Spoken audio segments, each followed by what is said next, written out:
We got Patrick CC talking about the GOAT, Keanu Reeves.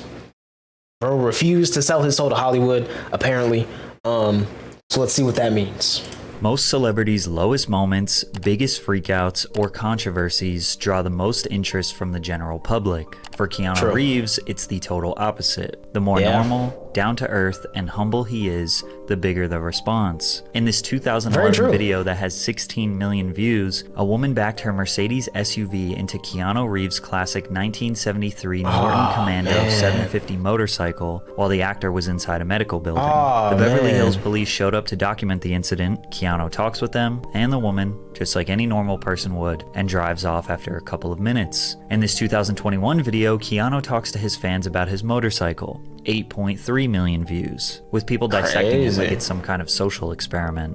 I like the distance they keep. He does nothing to keep them at bay, but their respect shows in the way they stand back and give him space, and meanwhile he's smiling, talking, reaching out to them. He's doing nothing to push them away. In this 2015 video, Keanu walks through an airport in a hurry while stopping to take some photos with fans. He is flying commercial and has no bodyguards despite him being worth $350 million. 7.7 million views. Here's what Joe Rogan had to say about Keanu. That guy sits on the subway by himself. No, like, that's freaking awesome. Yeah, but there's no obvious outward displays of wealth from him. I mean, he's insanely wealthy. But when you see him, he's dressed like me. He's got like a regular watch on, sneakers. He's normal as man. It's real weird. Some of you might think it's weird that people praise Keanu for having basic human decency, which goes to show you how Hollywood has lowered our expectations for celebrities immensely. But once you learn about Keanu's rough upbringing, as well as his over-the-top acts of generosity, you will understand why he has earned the title of the nicest man in Hollywood. Make sure you're drinking water. Keanu's father, Samuel Reeves, struggled with substance abuse, was in and out of prison for selling heroin until he ultimately abandoned his family when Keanu was just 3 years old, forcing his mother, Patricia, left to raise two children on her own, working tirelessly as a costume designer. Patricia married and divorced 4 different men during Keanu's upbringing. According to Keanu's sister, the revolving door of men had a substantial impact on their childhood. How we lived our lives depended on the man of the moment. Despite having numerous father figures growing up, the kids were on their own for the most part. Kim claims, "We never had anyone to play with us, to watch me riding horses or Keanu playing hockey." We all know that young men who grow up without stable father figures are more likely to grow up aggressive, angry, depressed, and often repeat the cycle of abandonment. Keanu was set up for failure from the very beginning. His teachers noticed a vague sadness that loomed above him like a dark cloud. He spent more than 5 years bouncing from one high school to another, including one where he got expelled because he was too rambunctious. Keanu thinks he talked too much and was not generally the most well-oiled machine in the school. I was just getting in their way, I guess. Keanu felt a strong disconnect from others. They made him feel unwelcome, which did not change when he arrived in Hollywood. Reeves' agents told him that his name was too ethnic. Now this was the mid-1980s, but it still seems like a silly thing to worry about. And although Keanu was justifiably annoyed about it, he actually took what they said into consideration and tried a different name, calling himself Casey or Casey Reeves. But whenever he had auditions and they called Casey, he wouldn't respond. Most people would not even consider changing their name, let alone actually giving it a shot. Keanu proved early on he was open-minded and easy to work with. He went back to using his real name and it had zero negative impact on his career. What did have an impact on his career were some of the roles he landed early on. The foundation for Hollywood's nice guy was built on him being casted as somewhat of a teen heartthrob. Young and handsome male actors often accrue fan bases of women who romanticize them as the perfect guy. First, he starred in NBC's Babes in Toyland, Act of Vengeance, and Brotherhood of Justice, as well as making his first motion picture appearances in the sports drama Youngblood and the low-budget romantic drama Flying. But when he met casting director Carrie Fraser, everything changed. He walked in the door and I went, "Oh my God, this is my guy." It was just because of the way he held his body. His shoes were untied, and what he was wearing looked like a young person growing into being a man. I was over the moon about him. His youth appeal earned him roles in dramas such as The Night Before, The Prince of Pennsylvania, and Permanent Record. But his big break came in 1989 with Bill and Ted's Excellent Adventure. Although the film received mixed reviews, it was a solid box office success, grossing $40 million against a $10 million budget. Reeves' portrayal as Ted Logan significantly boosted Keanu's Hollywood profile. Before getting the part, director Stephen Herrick screened between 200 and 300 actors for the main roles, requesting that each actor try out for both leading roles. Keanu was among the first to audition, and Herrick immediately set on casting him as Ted. When Keanu came in, he was one of the first. It was really kind of like, wow, he's Ted, and there was sort of a lovable goofiness to him. But Keanu wasn't just acting as a lovable good guy. That was really him. He proved that in 1991, where his act of kindness changed a man's career. In the adventure film My Own Private Idaho, Keanu co-starred along River Phoenix as a street hustler. Before filming, director Gus Van Sant struggled conceptualizing actors for the two lead roles. He sent the script out to Keanu and River's agents, expecting them to reject it. Reeves' agent was open to the project. However, Phoenix's agent stopped reading the screenplay halfway down the first page, adamantly declining. Van Sant convinced Keanu to personally deliver the script to River Phoenix at his home in Florida since they were friends. Keanu did the director a massive favor, and over the 1990 Christmas holiday, he rode his motorcycle from his family home in Canada to the Phoenix family ranch in McCanopy, Florida, roughly a 2,100 kilometer or 1,300 mile ride. After the long ride, River read the script and wanted the role that Keanu was casted as, but they convinced him to take the edgier role of the drug-addicted hustler, Mike, which he accepted. The craziest part is, River ended up getting way more praise than Keanu in this film. Phoenix won Best Actor honors at the Venice Film Festival, the National Society of Film Critics, and the Independent Spirit Awards. Tragically, in 1993, following several days of binging on cocaine and heroin, 23-year-old River Phoenix passed away outside Hollywood's Viper Room nightclub, right in front of his brother, sister, and girlfriend. Keanu has rarely mentioned his close friendship with River over the years, opting to keep that part of his life private. But River's death still feels like a fresh wound to Keanu's heart even 30 years later. But if we're being honest, Keanu driving that motorcycle wasn't much of a sacrifice. That man loves to ride. However, during the filming of The Devil's Advocate, he gave up something that 99% of other actors wouldn't: money. The Devil's Advocate is a supernatural thriller that follows a young lawyer who dives deep into the dark world of success and temptation.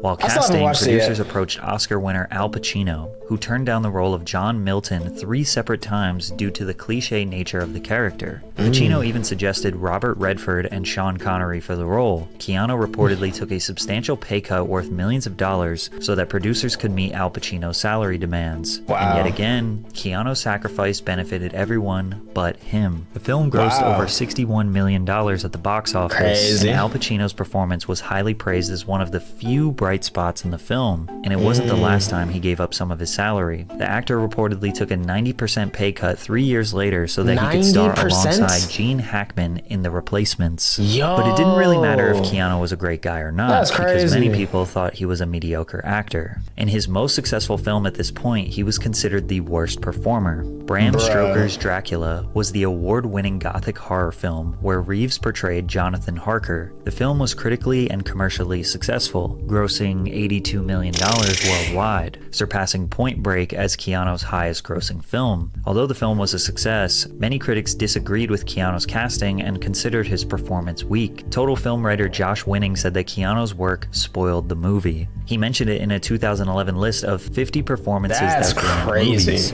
Keanu's attempt at an English accent has been considered one of the worst accents in the history of recorded film. GG's. Yes, of course, sir.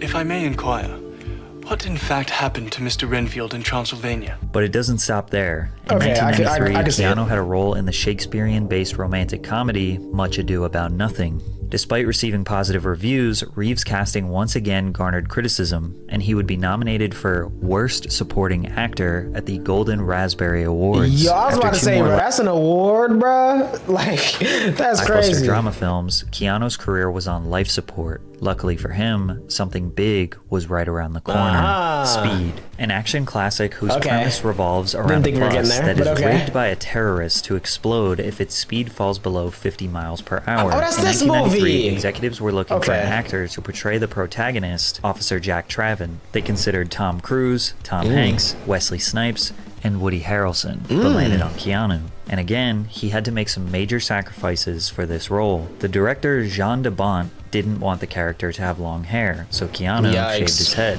But then the studio executives got so upset over his shaved head that they demanded he wear a wig. But this was the director's vision, so they trusted him. However, there were more problems. De Bont didn't think Reeves looked strong enough. The thing with Keanu is that he looks very boyish. I didn't want him to be like a kid, and he loves to be like a kid. Keanu was yet again dedicated to completing a director's vision. He spent 2 months filling out his frame and getting in shape for the role. He was nervous in the beginning, then he got addicted to the adrenaline. This was only Keanu's second action film, but the hard work paid off big time. The summer of 1994 saw the release of Speed, which grossed $350 million on a $30 million budget, becoming the 5th highest grossing film of 1994 and winning 2 Academy Awards.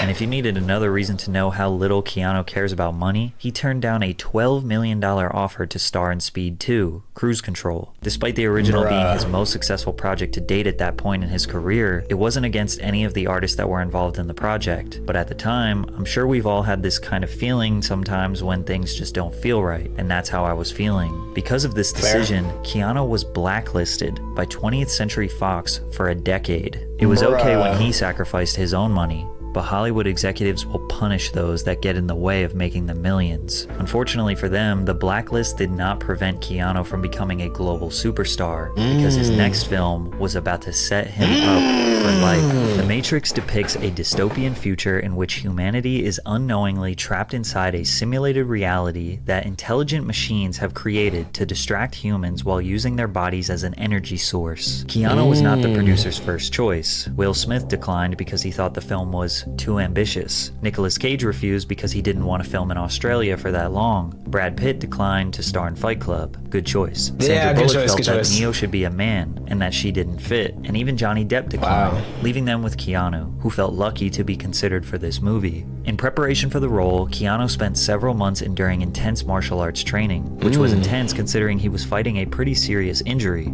He had a bulging disc in his spine, which led to him having a 2-level fusion on his spine before training and getting a plate in his neck. He never told anyone because he wouldn't have been able to do the film, so he trained for The Matrix in a neck brace. Upon release, The Matrix opened to widespread acclaim from critics who praised its innovative visual effects, action sequences, cinematography, and entertainment value. It was a massive success at the box office, grossing over $460 million on a $63 million budget. I'm gonna be honest, bro. I gotta watch these movies again. I watched the first 2.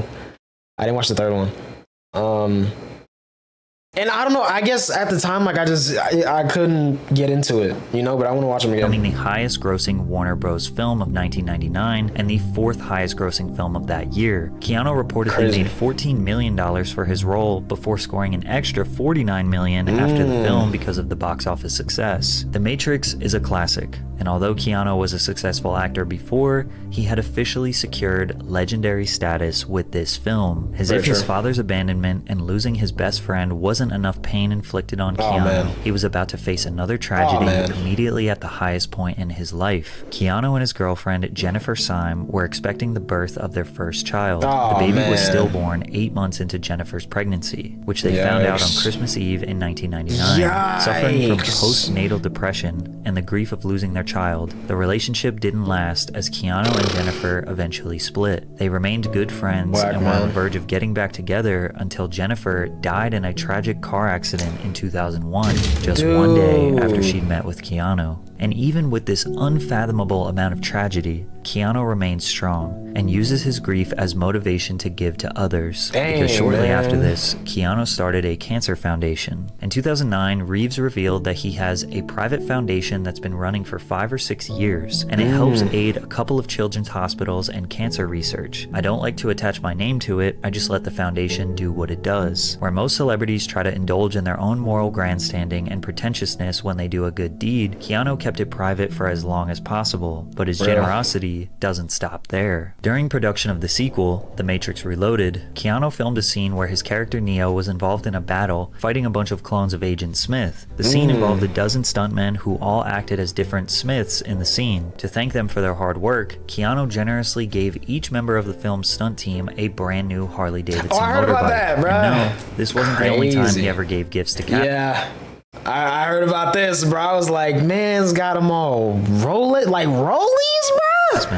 Reeves gave his John Wick Chapter 4 stunt team personalized Rolex Submariner watches to thank them for their hard work. The watches were worth $10,000 each. He also took care of the Matrix Resurrection stunt team, booking them an all-expenses-paid trip to the premiere. As a token of his appreciation, Reeves took care of the private jet travel and hotel accommodations, premiere tickets, and even organized a special post-premiere brunch for invitees, among other gifts. It was reported by multiple news outlets that Keanu donated $31.5 million, or 70% of his Matrix money, to cancer research. However, the story is not true. Keanu Reeves did not donate 70% of his salary to charity, his publicist confirmed. The internet immediately ran with this narrative because anytime they can get an excuse to praise Keanu for his generosity, they will take it. And after all, it does seem like something he would do. Ironically, the gesture that got him the most praise and attention was by far the most simple and normal. In 2011, this video of Keanu on the New York City subway went viral. After noticing a woman carrying a hefty bag, he pointed to his seat and asked if she wanted to sit down. The woman accepted the offer, at which point Keanu got up to let her take the seat he was occupying. The video has more than 42 million views.